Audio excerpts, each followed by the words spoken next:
Transcription number 5. The Industrial Policy Resolution of 1948 was good so far as it went, but unfortunately the spirit of it could not be understood or appreciated by the common man in this country. So, a new orientation of this policy was given, and the Honorable Prime Minister, after his return from China, publicly declared that the future policy of the country, or rather the future pattern of society, will be the socialist pattern. That was further emphasized by the resolution passed at the Avadi session of the Congress and later reiterated by Shri Devar, President of the Indian National Congress. I am very glad to say that the spirit of it has been caught by the nation today. If I may say so, the nation has taken up the challenge for securing the socialist pattern of society. It behoves all sections, both inside this house as well as outside, without having mutual recriminations, to try and propagate in a sincere manner and establish the socialist pattern of society indicated by the statements of the great leaders of our country.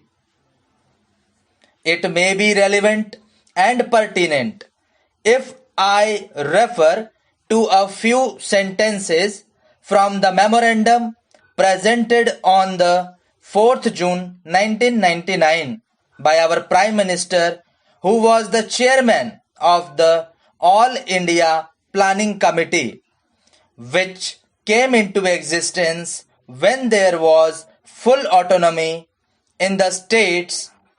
On pages 39 and 40 of that report, he stated, "It is clear that the drawing up of a comprehensive national plan becomes clearly an academic exercise with no relation to reality unless the planning authority or those to whom it is responsible are in a position to give effect to the plan.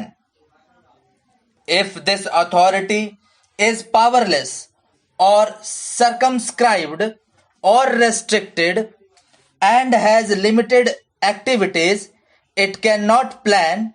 An essential prerequisite for planning is thus complete freedom and independence for the country and removal of all outside control.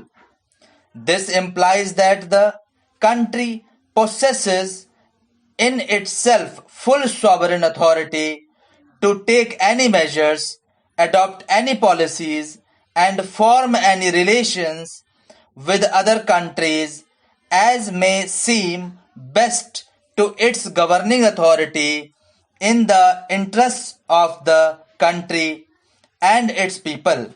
National independence is thus an indispensable preliminary for taking all the steps that might be found necessary for carrying out the 5-year plan in all its various aspects throughout the whole country.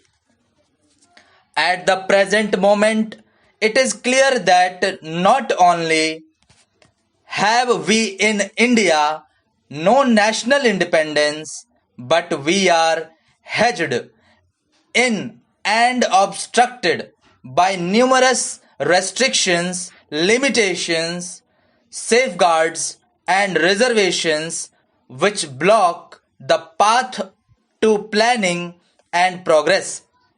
Our plan for national development must therefore be drawn up for a free and independent India.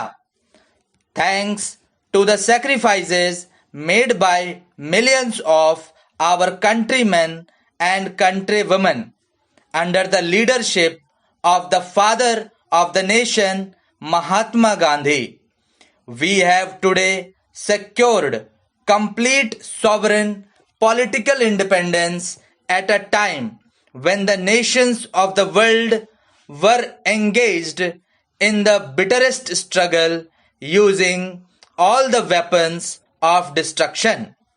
If therefore we have secured political independence during the period of a quarter of a century, it should not be difficult, especially when we are today masters in our own country, to secure a socialist pattern of society, as has already been indicated.